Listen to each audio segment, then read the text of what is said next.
this kind of propaganda again in my lifetime. We'll come back to the Copenhagen Treaty in a minute, but what I want to talk to you about is what we covered with Nigel for just a minute yesterday, because this sort of all ties in. Over in the EU, it's such a mess. The British, for example, they don't even govern themselves anymore. They are governed by the machine on the other side of the channel. You make less than 25% of your laws in British Parliament. The rest are done by your new masters. Correct, Lord Monckton? And how has Russia really become the new beacon of democracy in the ashes of what remains of Europe? This is the most extraordinary turnaround. The Soviet constitution has migrated westward, and effectively, point for point, the EU constitution as it now stands is virtually indistinguishable from the Soviet constitution.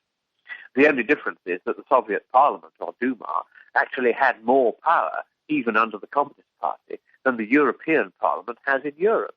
We elect a European Parliament, but it has no power to propose legislation. Its power to decide legislation and to amend legislation can be overruled at will by the commissars, and that's the official German name for them, the commissars, who are unelected, who rule Europe now. There's a couple of dozen of them. We don't elect them, we can't question them, we can't hold them to account, we can't remove them, and we can't replace them. But they are the people who have absolute power over us, and they can issue laws at a moment's notice with the immediate effect right through the European Union, even if no parliament, including the European Parliament, has even considered them. Those are called Commission regulations. And about 90%, I think it now is, of our laws actually are made by these commissars, only 10% by ourselves. And our British Parliament, you might as well do away with it. It is a cipher. It is nothing but a rubber stamp or a satrapy of the dismal European bureaucratic centralist empire. And that is what they're trying to put in place right across the world. They're using the EU explicitly as the model. Correct. The only difference is they're not now even going to bother to have a parliament, any elected element at all in this new world government, because they reckon they've got the people where they want them, and they reckon they can push this through so that without any democracy at all, suddenly there is a supreme world government with the most enormous powers of taxation of individual countries, and of course the whole thing is targeted chiefly at the United States. Correct. And the prosperous countries of the West, and enormous powers of taxation and of intervention in your economic affairs, intervention in your environmental affairs. They will in the end rule your country just as the commissars rule Europe today. Yes. And an iron curtain of bureaucracy has already descended upon Europe. Now it is about to descend upon the rest of the world. Well, let me ask you, let's use Britain as an example here, because I talked about this with Nigel yesterday. The fact that you have more cameras per capita than any other country on the world, and it's a bit of an Orwellian nightmare now in Britain. I'll tell you what really annoys folk in America when I tell them this. We have microchips in our garbage bin to make sure we're throwing the right kind of rubbish into the right kind of bin. And if we don't put the right kind of rubbish in the right kind of bin, a bureaucrat with a clipboard from the European Union turns up and he says, right, I'm going to fine you on the spot £100 because you put this piece of paper in the bin that should have gone in the other bin. That's the kind of thing that now happens in Britain. We are now, in all but name, a police state. The only thing we don't yet have are jackbooted police knocking down the door at 6 in the morning. And yet I've even seen that happen to some clients of mine who were a cleaning company in London. And the secret police, I didn't even know we had a secret police, turned up 6 or 7 in the morning, came barging into the offices and began helping themselves to all the files and all the data. And they went away and wouldn't give any of it back. It was a clear attempt to shut this business down.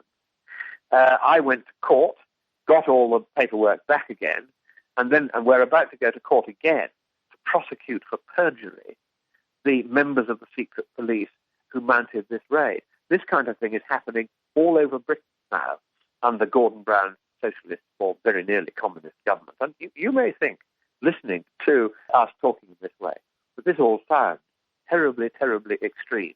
But let me give you, just as a little vignette, the kind of thing that's going on even in the remotest reaches of Britain.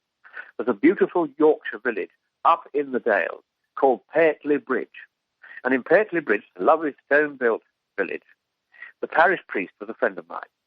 And one day, one of his parishioners, Fred, came to see him, and he said, Father Basil, he He said, do you know that I had 3 bureaucrats from this EU turning up on my doorstep?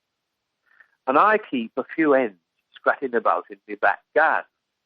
And they'd been in without my permission, and they'd measured the size of the back garden, and they'd counted the number of hens, and they had said to me the number of hens per hectare exceeds by 0.4 hens per hectare the number of hens per hectare that you are allowed in order to call it free-range eggs.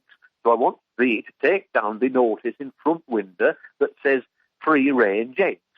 And so, Father Basil, I want to know what to do, because they're coming back. They're coming back to see me again next week. I told them to push off, but they're coming back. So Father Basil, who'd worked in the diplomatic corps, did a bit of reading and made a few inquiries.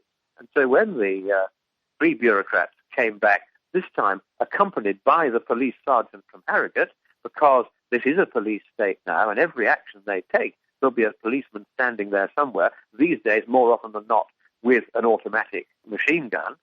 The policeman was there too. These bureaucrats came back, and they said, right, we now require you to take down your notice saying free-range eggs because you have 0.4 hens per hectare too many. In other words, he got half a hen too many in his garden. It was as silly as this.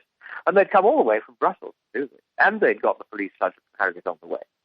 So he said to them, right, I'll take down this notice. I've spoken to Father Basil, who knows you lot. And he says, I can put up this one instead, and this one will comply with your regulation. So he took down the notice saying free-range eggs, and he put up a notice saying eggs from free-range hens. And they got on their mobile phones, and they rang up Brussels, and they spent hours on the phone, and Brussels couldn't find any reason why they couldn't have a notice on his window saying eggs from free-range hens. So they had to go all the way back to Brussels, at our expense, of course. But that is what it's now like in Britain. Miserable little jobs work, turning up and bullying their fellow citizens. And all of this, not in the name of the British government, but in the name of these ghastly commissars in Europe who now govern us. I mean, we hate these people now. If there were a referendum of the British people on whether to stay in this wretched European Union or get out, there would be an overwhelming vote for freedom. We want out of Europe so that we can have our democracy back again. And of course, it's exactly the same battle here in Copenhagen. What we're trying to do is do our best to make sure that we don't get a world government of commissars just like the European commissars, these hated bureaucrats who now inflict so much pain and misery and snooping on us. You're quite right about these cameras on every street corner. I'm glad to say I live in the remotest corner of the Highlands of Scotland, and we don't have any cameras anywhere near us. But I had another European bureaucrat with a clipboard turned up the other day, and he said, oh, we've come 110 miles from Dundee, where we have the VAT office, because you haven't filled in your European interest tax form. So I looked rather blank, probably as blank as you're thinking, what on earth is a European interest tax form? Well, this was a form to tell the European bureaucracy how many bits and pieces we had sold to or bought from the European Union outside Britain on our estate in the last 12 months. So I said, well, we have a small business here. We can do one of two things. We can either collect figures for your interest tax form, or we can run the business. We choose to run the business. Now go away. He said, oh, if I go away, I'll have to take you to court. I said, that's fine. I'll see you in court. I'll tell them what I've told you, and I'll have all the world's press there. And let's see if you really dare to stand up in court and say, I've got to fill in your interest tax form. And he went away snarling and snivelling. And then he rang up 6 months later and he said, you remember that I told you had to fill in the interest tax form? There was a regulation that required it. I said, yes. He said, well, we've found another regulation that says that the regulation that requires it doesn't require it. And, of course, they were backing down because they knew if it went to court, the whole European project would be put at risk because of the row I would generate. And unfortunately, that's what you have to do. You have to bully them back. And if you bully them back, they retreat. We've had another one just recently turning up and saying, we want to test your water supply. And I said, well, thank you very much. We test our own. We send it to the public analyst in Dundee, who does a very complicated test to make sure there are no coliforms or any other undesirables in it. And we do that every 6 months, and we can show you the results if you really want to see them. Not any of your business. But they said, No, we have to do it ourselves. I said, no, you don't. Go away. And so they went away, and then they wrote to us and said, well, we have the power to do this under such and such a regulation of the European Union. Directive is the word they quoted. It's no longer called a law, it's called a directive.